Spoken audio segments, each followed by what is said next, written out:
அனைவருக்கும் வணக்கம். தமிழ்நாட்டு அரசியல் களத்தில் ஒரு புது கூட்டணி ஒன்று உருவாயிருக்குங்க. பயங்கரமான கூட்டணிங்க, மெகா கூட்டணி. யாரெல்லாம் கூட்டணி அப்படின்னு பார்த்தீங்கன்னா, அந்த கட்சி பேர் கூட வாயில் வரல. இந்த சசிகலா அம்மையார் பார்த்தீங்கன்னா புதுசாக ஒரு கட்சி ஒன்று தொடங்கியிருக்காங்களோ இல்லை ஏதோ ஒன்று அவங்க தொண்டர் யாரோ அதிமுக தொண்டரா யாரோ தொடங்கின கட்சியில் என்னமோ போய் சேர்ந்துருக்காங்களோ என்னமோ அது தெரியல. அந்த கட்சியுடைய பேர் பார்த்தீங்கன்னா அஇஅதிமுக, அனைத்திந்திய புரட்சி தலைவர் மக்கள் முன்னேற்ற கழகம். என்ன பேர்? அதை ஸ்பீடாக சொல்ல ஏதோ கெட்ட வார்த்தை பேசுகிற மாதிரியே இருக்கா. அஇஅதிமுக அப்படி வாய்ஸ் எல்லாம் டல் பண்ணிட்டு பேசுகிறாங்க. அப்படி பேசுகிற மாதிரி இருக்குது. கெட்ட வார்த்தைகளை சேர்த்து ஒரு கட்சி பேராக வச்சா எப்படி இருக்குமோ அப்படி இருக்குது எங்கள் கட்சி பேர். அந்த சசிகலா அம்மையார் தொடங்கியிருக்கிறவோ ஏதோ ஒரு அந்த கட்சியும் ராமதாஸ் அவர்கள் இருக்கிற பாருங்க, அவரும் சேர்ந்து கூட்டணியா தைலாபுர இல்லத்தில் பேச்சுவார்த்தை நடத்தி கூட்டணி அப்படின்னு அறிவிச்சிருக்காங்க. இதில் ஹைலைட் என்னென்னா, அந்த கூட்டணியை பார்த்து எல்லாரும் பயப்படுறாங்களாம். தமிழ்நாட்டில் இந்த கூட்டணி மிகப்பெரிய தாக்கத்தை ஏற்படுத்தும், இப்போதே இது பலருக்கும் நடுக்கத்தை ஏற்படுத்தி இருக்கும் அப்படின்னு சொல்லி ராமதாஸ் அவர்கள் தெரிவிச்சிருக்கிறாரு.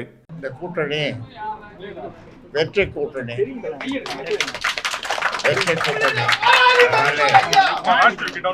இந்த வெற்றி கூட்டணி இந்த நாங்கள் கையொப்பமிட்ட இந்த வெற்றி கூட்டணி மிகப்பெரிய வெற்றியை, மிகப்பெரிய தாக்கத்தை தமிழ்நாட்டிலே உண்டாக்கும் என்பதிலே எந்தவித சந்தேகமும் யாருக்கும் வேண்டாம். அந்த வகையில் இன்றைக்கு இந்த கூட்டணி நாங்கள் கையெழுத்திட்டது பல பேருக்கு நடுக்கத்தை உண்டாக்கி இருக்கும்.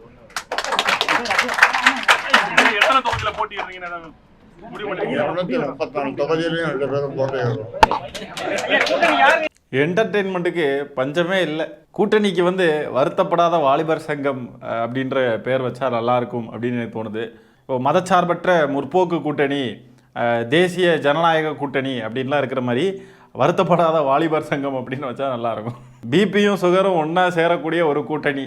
ஆனால் மற்ற நபர்கள் மற்ற கட்சிகள்லாம் அரசியலில் ஏதாவது போட்டி போடுறாடா ஏதாவது ஒரு தாக்கம் இருக்கும். ஒன்று ஏதாவது ஒரு கட்சிக்கு பயனளிக்கிற விதமாக இருக்கும், இல்லைன்னா ஏதாவது ஒரு கட்சிக்கு பாதிப்பளிக்கிற விதமாக இருக்கும். ஆனால் இந்த கூட்டணியால் யாருக்கும் பாதிப்பும் இல்லை, எந்த பயனும் இல்லை. ஒரு படம் அப்படின்னு சொன்னால் ஹீரோ இருக்கணும், வில்லன் இருக்கணும், காமெடியன் இருக்கணும். இந்த எலெக்ஷனில் ஹீரோ கட்சி இருக்குது, வில்லன் கட்சிகள் இருக்குது, காமெடி கட்சிகள் எங்கடா பெருசாக எதுவும் இல்லையே. இந்த தாவேக்கா இவங்களெல்லாம் தாண்டி வேறு யாரும் இல்லையான்னு பார்க்குறப்போ இந்த புதுசாக வந்துட்டாங்க.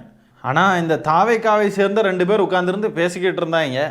அவரு நம்ம கூட வராரு, இவங்க நம்ம கூட வந்தாங்க, அவங்க கூட போனாங்களா அப்படி இப்படின்ட்டு எல்லாம் பேசிக்கிட்டு இருந்தாங்க.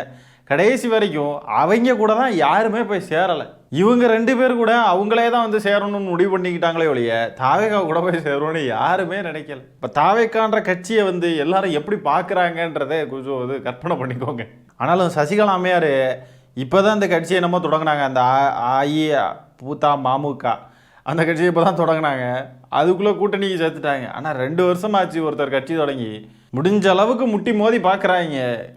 யாரும் சீன்ற மாதிரியே தெரில. இருந்தவங்களும் விட்டுட்டு தான் போயிருக்காங்களே ஒழிய யாரும் புதுசாக சேர்ந்த மாதிரியே இல்லை. பாவங்க, லெட்ரு பேடு கூட இல்லைன்னு A4 ஷீட் ரெடி பண்ணி டைப் பண்ணி வச்சுருக்காங்க.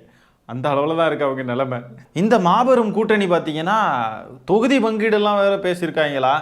ராமதாஸ் அவர்களுடைய தரப்பு பார்த்தீங்கன்னா வட மாவட்டங்களில் 40 தொகுதியிலையும், சசிகலா தரப்பு பார்த்தீங்கன்னா தென் மாவட்டங்களில் 30 தொகுதிகள்லையும் போட்டியிட திட்டம் அப்படின்னு சொல்லி தகவல் வந்திருக்கு. மீதி இருக்கக்கூடிய தொகுதிகள்லாம் யாருக்காகவா இருக்கும்? இந்த மெகா கூட்டணி என்னதான் பண்ணுது அப்படின்றதெல்லாம் பார்ப்போம். இப்படிப்பட்ட இந்த பிபி சுகர் கூட்டணியை பற்றி என்ன நினைக்கிறீங்கன்றதை கமெண்ட்ஸில் பதிவு பண்ணுங்கள். இந்த காணொலியை நான் இத்துடன் நிறைவு செய்து கொள்கிறேன். நன்றி, வணக்கம்.